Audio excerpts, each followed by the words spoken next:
Hello, I am GFD staff member engineer U. Today we are here to introduce you to the daily cleaning and maintenance of stove. The stove generates some oil and grease during daily use, as well as residual cooking materials. For daily use we need to do daily cleaning. During the cleaning process we need to pay attention to. Wait for the hob to cool down completely before proceeding.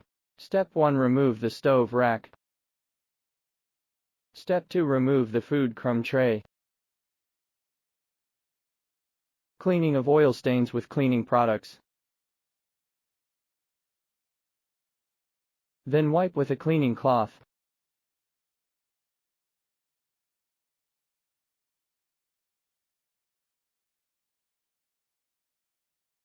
Once the cleaning is complete, follow the reverse procedure for installation.